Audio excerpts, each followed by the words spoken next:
Bonjour et bienvenue dans ce nouveau numéro de Glorieuse Destinée. Comme à chaque fois, le Seigneur désire faire de ce moment un rendez-vous divin. Il désire produire une profonde transformation dans notre vie au moyen de sa parole, la Bible. Allez, nous allons prier, nous allons remettre ces moments entre les mains de Dieu. Seigneur, merci pour ta présence, merci pour l'action de ton esprit et le ministère de ta parole. Seigneur, je te prie pour tous nos auditeurs, tous ceux qui viennent dans ce rendez-vous, tous ceux qui nous écoutent émission après émission, afin que ce temps soit véritablement un temps où tu vas toucher leur vie, impacter leur vie, afin qu'ils entrent pleinement dans cette glorieuse destinée.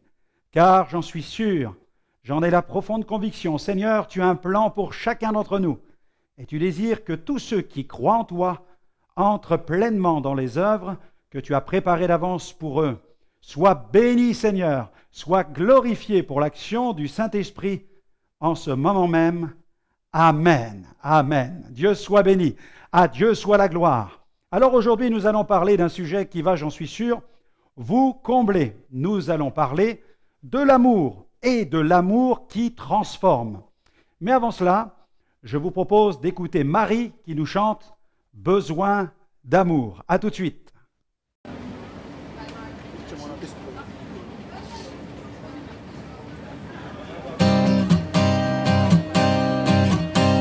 On a tous dans le cœur un besoin vital. On a tous un peu peur d'être seul au final.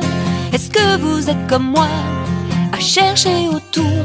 Mais c'est chacun pour soi et y a tout le monde qui court. On a tous dans le cœur un vide qui fait mal, une indéfinie douleur. On m'a dit que c'est normal, que tout le monde connaît ça, qu'il n'y a rien contre pour et qu'on est fait comme ça. On a besoin d'amour, pronostic vital, appel au secours, détresse et signal, ultime recours, phase terminale, besoin d'amour, c'est fondamental. Ouh, yeah, yeah, yeah. Dieu l'a inscrit en nous, cet amour parfait. Sans lui on devient fou, c'est comme ça qu'on est fait. On a tant de valeur à ses yeux de père, qu'il a mis dans nos cœurs ce besoin, ce repère. Besoin d'amour, pronostic vital, appel au secours, détresse et signal, ultime recours, phase terminale. Besoin d'amour, c'est fondamental. Oh, besoin d'amour, pronostic vital, appel au secours, détresse et signal, ultime recours, phase terminale. Besoin d'amour, c'est fondamental. Il a laissé les clous traverser ses mains, du péché, du dégoût, il a bu le venin. Y a pas de plus grand cœur que de donner sa vie, comme l'a fait le Seigneur pour aimer ses amis. Besoin d'amour, sacrifice total, appel au secours, il entend ton signal, ultime recours, traitement radical. Besoin d'amour, c'est fondamental. Oh, besoin d'amour, sacrifice total, appel au secours, il entend ton signal, ultime recours, traitement radical. Yeah, yeah, yeah. Besoin d'amour, c'est fondamental.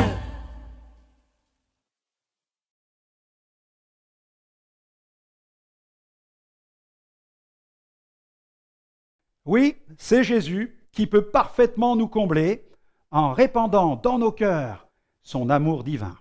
Face à tous ces courants de haine qui agitent notre monde, la parole de Dieu nous invite à nous revêtir de l'amour comme d'une cuirasse. Alors nous allons lire un passage. Je vous invite à regarder ce que Paul déclare aux chrétiens de Thessalonique, dans la première aux Thessaloniciens, chapitre 5, verset 8. Voilà ce que l'apôtre Paul déclare.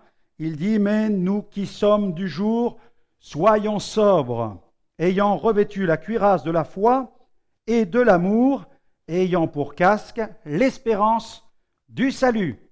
Amen. Ce verset doit nous interpeller, car il compare la charité à une cuirasse, élément de l'armure d'un soldat. Et il n'y a rien d'étonnant à cela quand on se replace dans le contexte de ce passage. N'oublions pas le contexte de ce chapitre. Paul tire la sonnette d'alarme sur le fait que le chrétien doit se préparer à devoir faire face à une opposition de plus en plus forte. Pourquoi ? Car la fin approche. Jésus a annoncé d'ailleurs qu'à la fin des temps, il y aurait une pénurie croissante d'amour. Il a dit « l'amour se refroidira ». L'enfant de Dieu doit donc s'armer d'amour. Au cours d'une réunion d'évangélisation, alors que j'étais en train de prêcher, une femme s'est levée et elle a quitté la salle. Elle était fâchée, dérangée par ma prédication. Alors j'ai appris quelques minutes plus tard quelle était la raison de ce comportement. En fait, mon message traitait de la Pâque et principalement du sacrifice de l'agneau. Bien entendu, mon message était christocentrique, centré sur Jésus. J'en profitais pour proclamer le sacrifice accompli par Jésus à la croix, l'agneau, Jésus qui est l'agneau qui ôte le péché du monde. Et comme cette femme était une grande militante de la protection des animaux, elle ne pouvait supporter l'idée que Dieu ait permis une telle boucherie dans son temple, dans l'Ancien Testament. Alors après réflexion, je me suis dit, les gens sont choqués devant l'abattage des animaux, alors que la mort du Christ ne retient même plus leur attention. Récemment, un défenseur de la nature a créé une association pour la protection de l'environnement. Savez-vous qu'en quelques semaines, pas loin de 64 000 personnes ont signé un pacte avec ce qu'ils appellent avec la Terre, le pacte avec la Terre. Ce pacte consiste à respecter l'environnement. C'est bien, c'est formidable. Je crois qu'en préservant les écosystèmes et les espèces, nous contribuons à l'équilibre écologique. Protéger la nature, c'est aussi protéger l'avenir de la planète et celui de l'homme.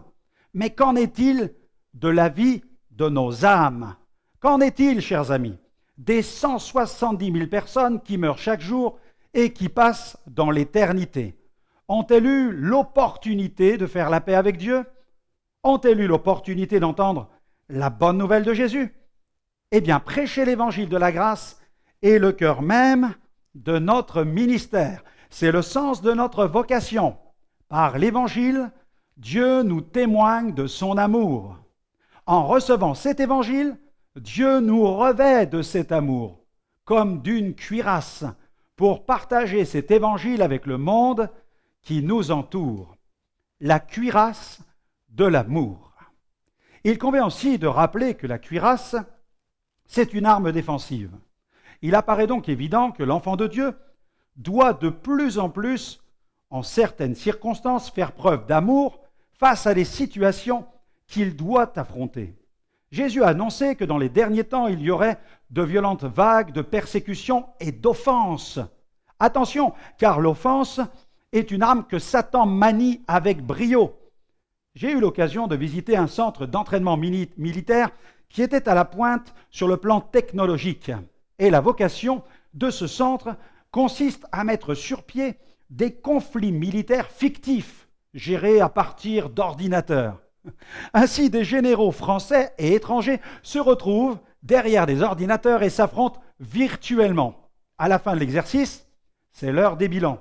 Alors on compte les pertes humaines, les pertes en matériel, et on fait les bilans sur le plan stratégique. Bien que le concept soit très moderne, ce genre de guerre reste néanmoins une guerre virtuelle. Cependant, sur le plan spirituel, ne pensez pas que la guerre spirituelle soit fictive ou qu'elle soit virtuelle. L'ennemi ne joue pas avec nous comme on joue à la bataille navale. Le combat, c'est un véritable combat spirituel. Attention, le diable ne nous enverra pas des tomates ou des tartes à la crème. L'un de ses plus gros calibres s'appelle l'offense. Regardez ce que Jésus a déclaré. Dans l'évangile de Jean, chapitre 10, verset 10, Jésus déclare au sujet de Satan, il dit « Le voleur, Satan, ne vient que pour dérober, égorger et détruire. Moi, je suis venu afin que les brebis aient la vie et qu'elle l'ait en abondance. Amen. Et il a aussi ajouté, dans Jean 8, 44, en parlant de Satan, Jésus dit, « Il a été meurtrier dès le commencement. » Pour nous neutraliser, Satan n'a pas besoin de nous dire que nous sommes mauvais ou que nous sommes imparfaits, que nous ne prions pas assez ou que nous ne connaissons pas suffisamment notre Bible. Non, il lui suffit tout simplement d'utiliser cette arme meurtrière qui touche en plein cœur, l'offense. Dès qu'il voit que nous sommes victimes de paroles blessantes ou de calomnies, tel un sniper, il tire. Et c'est sans aucun état d'âme qu'il vide son chargeur sur nous. Il sait que l'offense est une arme particulièrement efficace. Alors, écoutez-moi bien, il peut tout exploiter. Nos blessures les plus intimes, nos traumatismes les plus secrets. Il ne fait aucun cadeau. Pour lui, pas de sentiment. Mais il y a une puissance dont j'aimerais vous parler. La puissance du pardon. La puissance du pardon. Lorsque Jésus a enseigné la prière du Notre Père, il a abordé ce point sensible de l'offense. Il a même présenté le pardon comme seul moyen de protection anti-offense. Le pardon est le seul rempart efficace contre l'offense. Alléluia! C'est la seule protection capable de résister à la puissance de ce projectile destructeur. La charité est donc notre cuirasse. Si le chrétien n'apprend pas à faire face à ce tueur, que j'appelle l'offense, alors il court un grand danger sur le plan spirituel. Quand Jésus enseigna la prière du Notre Père, il invita ses disciples à pardonner. En effet, dans Matthieu chapitre 6, verset 12, nous avons un extrait tiré de cette prière. Jésus dit « Pardonne-nous nos offenses, comme nous aussi nous pardonnons à ceux qui nous ont offensés. Amen. » Nous étions en Espagne pour une campagne d'évangélisation et l'événement se déroulait dans une église qui expérimentait un certain succès dans l'évangélisation auprès des toxicomanes. Cette église avait même ouvert un centre de réinsertion afin de leur venir en aide. À la fin d'une réunion, un jeune homme désirait me parler. Depuis plus d'1 an, il suivait le programme de ce centre et il voulait me faire part d'un problème qu'il faisait souffrir. Il avait donné son cœur à Jésus quelques mois auparavant, mais il ne se sentait pas épanoui sur le plan spirituel. Et au cours de notre discussion, j'ai donc voulu en savoir plus sur sa vie. Avant de connaître Jésus, il souffrait d'un profond mal de vivre. Il avait essayé de combler ce vide intérieur avec l'alcool et avec la drogue. Au début, il a consommé des drogues douces, mais très rapidement, il est passé à des drogues beaucoup plus dures. Et pourtant, dans cette période, il avait tout pour être heureux, humainement parlant. Une femme et des enfants, un bon travail, une belle maison, une voiture. Mais il y avait ce malaise intérieur inexpliqué qui le rongeait. C'était comme plus fort que lui. Il lui fallait combler ce vide. Alors la drogue prit de plus en plus de place dans sa vie. Son état physique se dégradait et la relation avec son épouse a commencé même à se détériorer. L'atmosphère était de plus en plus tendue à la maison. Cela devenait invivable. C'était la guerre avec sa compagne. La drogue détruisait son foyer. Toute la famille en souffrait. Mais il fallait que tout cela s'arrête. Alors, n'en pouvant plus, sa femme lui a fixé un ultimatum où il arrêtait la drogue et les sorties nocturnes, où elle le quitterait et emmènerait les enfants avec elle. Contraint par cet ultimatum, elle a décidé de s'en sortir et elle a recherché un centre de désintoxication. On lui a indiqué celui de cette église évangélique. Ce centre se trouvait à quelques heures de voiture de chez lui. Quitter sa femme et ses enfants pour suivre ce programme de désintoxication fut vraiment difficile à accepter, mais couper toute relation avec ses mauvaises fréquentations, c'était la seule solution. Alors il boucla sa valise et partit pour passer une première année dans ce centre. Le programme lui a permis de faire la découverte de la foi. Il a reçu Jésus comme son sauveur personnel et il a fait une expérience véritable de conversion, de transformation. Et les semaines et les mois passèrent. Et puis, écoutez-moi bien, un jour, il reçoit une nouvelle qui va bouleverser sa vie. On lui apprend que sa femme vient de le quitter pour partir avec un autre homme. Elle avait décidé de le quitter, de partir même avec les enfants. Ce fut un choc terrible pour lui. Et tout en me racontant son histoire, des larmes coulaient le long de son visage. À ce moment-là, il me dit, « Je souhaitais parler avec vous, pasteur, car je ressens un profond malaise. Lorsque je m'approche de Dieu pour le louer, j'ai l'impression qu'il y a comme une ombre entre lui et moi, et cela me dérange, cela me tourmente. » Quand il m'a fait cette confession, j'ai compris qu'il fallait aborder le sujet sensible du pardon. Alors j'ai voulu savoir comment il arrivait à gérer cette rupture brutale avec son épouse et le fait qu'il ne voyait plus ses enfants. Il m'a répondu qu'il avait surmonté cette épreuve terrible en prenant la décision de pardonner à son épouse. Il m'a même assuré qu'avant le départ de son épouse avec cet homme, il avait pris conscience de tout le mal qu'il avait fait autour de lui et il lui avait même téléphoné pour lui demander pardon, ainsi qu'à ses enfants. Il m'a même aussi dit qu'il avait demandé pardon au Seigneur pour tout le mal qu'il avait fait à sa famille. À ce stade de la conversation, on aurait pu penser que la boucle était bouclée, mais pas encore. Enfin, pas tout à fait. Je lui ai posé cette ultime question. Et ce fut celle-ci. Mais toi, est-ce que tu t'es pardonné? Mes amis, cette question le toucha en plein cœur. Il s'effondra en larmes et se mit à crier, mais comment cela? Je ne peux pas tout de même me pardonner, je ne peux pas me pardonner, tout est de ma faute, tout se gâchit. Et puis comment peut-on se pardonner soi-même? Tous les matins, voilà ce qu'il disait, tous les matins, lorsque je me regarde dans la glace, je pense que tout est de ma faute. Mes amis, le problème était maintenant identifié. Un tueur sans pitié le tenait dans ses griffes avec cette arme qui s'appelle l'offense. Je lui ai dit, si Christ t'a pardonné, pourquoi t'incrimines-tu encore? À cause de la croix, à cause du sacrifice de Jésus, tu peux cesser maintenant de te condamner et recevoir pleinement le pardon de tes péchés. C'est un droit que Jésus te donne. Certains penseront peut-être que c'est trop facile.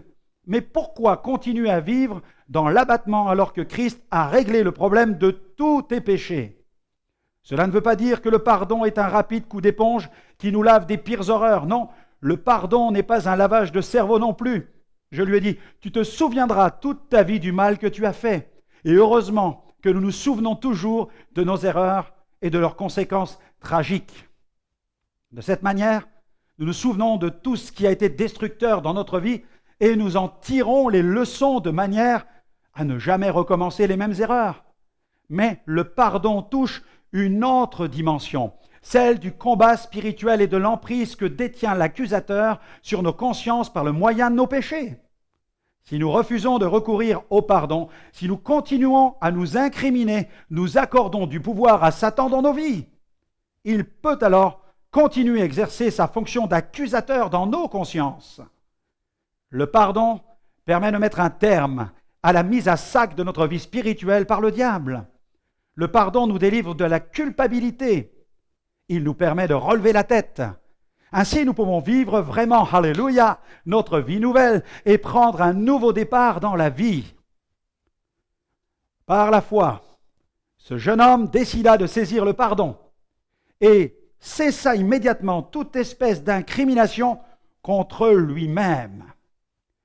L'apôtre Paul était conscient de la faillite de notre nature charnelle. Évoquant même ses propres luttes, ses luttes intérieures, il s'est écrié un jour « Misérable que je suis ». Mais il n'hésita pas à confesser ceci par la foi. Voilà ce qu'il dit dans Romains 8, verset 1er.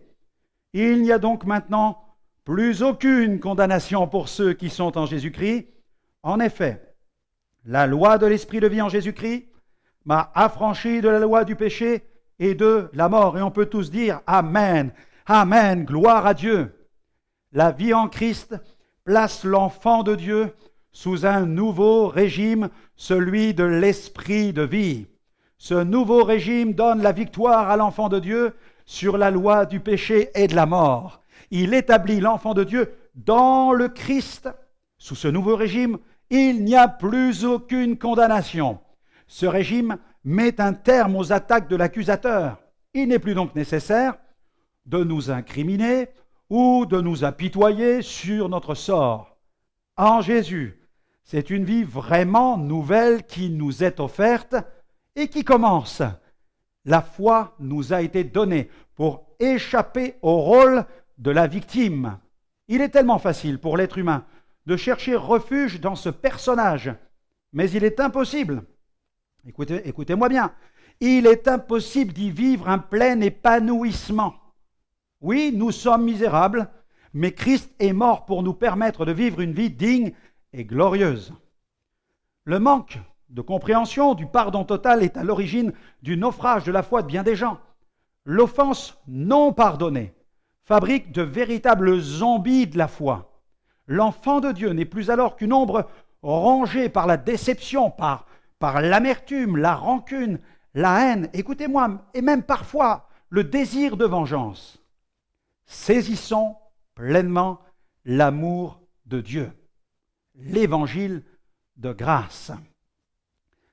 Un jeune homme en avait assez même d'être harcelé par sa mère qui voulait le voir se convertir et chaque jour, elle le poursuivait avec sa Bible pour qu'il donne son cœur à Dieu. Mais lui, il ne voulait rien entendre. Alors, excédé par la conduite de sa mère, il a décidé de quitter la maison. Il a ramassé toutes ses petites économies et il est parti à pied, en autostop, jusqu'en Inde. Nul besoin de vous dire que le voyage fut long et que cette escapade lui permit de vivre toute une somme d'aventures et de péripéties. Mais, arrivé en Inde, il ne lui restait plus un sou. Alors, l'estomac, tiraillé par la faim, il a même commencé à voler les fruits qui se trouvaient sur les étalages des petits commerçants indiens. Et très vite, il était pris en flagrant délit et arrêté par la police. Enfermé dans une prison indienne au bout du monde, loin de ses parents, il était là tout seul, désespéré. Et dans sa cellule, en guise de lit, il disposait d'une vieille paillasse reposant à même le sol. Épuisé, il s'est allongé et il ne pouvait pas trouver le sommeil. Les conditions de vie là-bas étaient plutôt précaires. Et là, seul, face à lui-même, il s'est rappelé que sa mère lui parlait souvent de Dieu. Il a commencé même à réfléchir et à comprendre que ce qu'elle faisait, même si elle le faisait maladroitement, elle le faisait pour son bien. Alors, il a commencé à prier. Timidement, mais il a prié. Et puis, alors qu'il était allongé, il a tourné sa tête sur le côté et il aperçut un petit trou dans le mur. Il s'est mis à plat ventre et il tentait de regarder par ce trou. Peut-être allait-il apercevoir un acolyte dans la cellule d'à côté. Allait-il trouver quelqu'un à qui parler? Il regardait attentivement, mais il n'y avait personne. Quand soudain, des inscriptions sur le mur ont retenu son attention. Quelle surprise! Il ne pouvait en croire ses yeux. Il pouvait apercevoir incrustées profondément dans le plâtre du mur ces lettres accompagnées de chiffres qui correspondent à cette référence qu'il connaissait si bien. Il s'agit de Jean 3,16, ce passage de la Bible où il est écrit « Car Dieu a tant aimé le monde qu'il a donné son Fils unique, afin que quiconque croit en lui ne périsse point, mais qu'il ait la vie éternelle. » Sa mère lui avait si souvent cité cette référence biblique. Mais cette fois-ci, ce verset lui apparut d'une façon tout à fait nouvelle. Ce fut comme un clin d'œil de Dieu. Il comprit que Dieu voulait l'aider et qu'il avait déjà répondu à sa prière. Il se mit alors à prier régulièrement et commença à développer une relation personnelle avec Dieu. Quelques jours plus tard, il fut libéré et rapatrié en France. Quand il arriva chez lui, sa mère n'en crut pas ses yeux. Son fils avait radicalement changé. Il était transformé, rayonnant. Il avait rencontré Jésus d'une manière personnelle.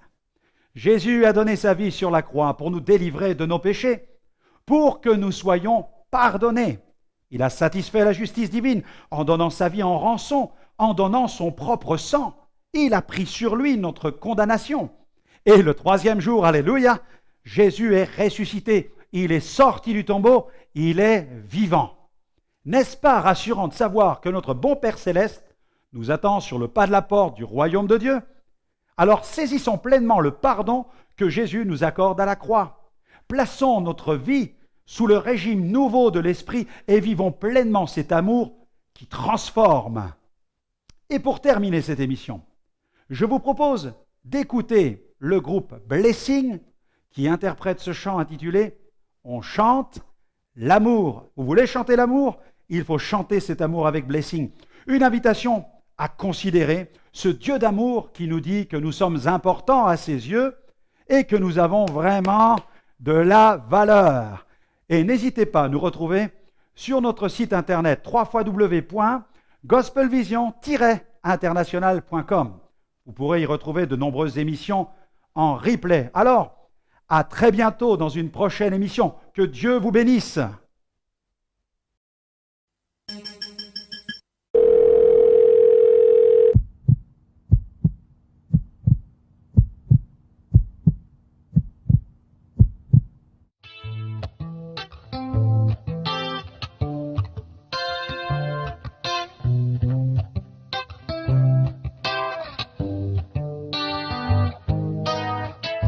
Et si tu pouvais être consolé de toutes ces années passées, de tous ceux qui t'ont blessé, qui ont fait de toi un cœur brisé.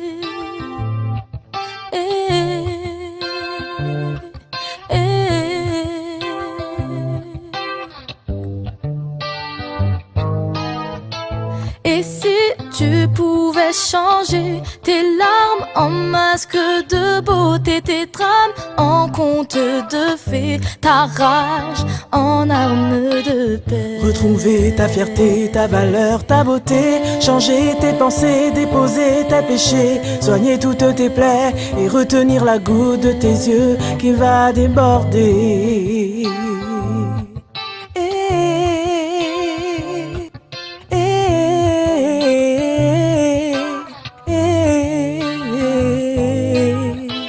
Et si tu pouvais oublier, si tu pouvais pardonner, enfin te sentir libéré et retrouver l'envie d'aimer. Croire en tous tes projets, tous tes souhaits, voir dans ce monde quelque chose de parfait, tenir un bras quand arrive la tempête, quand tout va mal, relever la tête.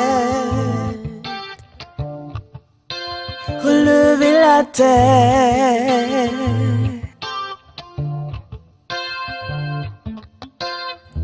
Il est patient, rempli de bonté. Il aime la vérité et ne périt jamais.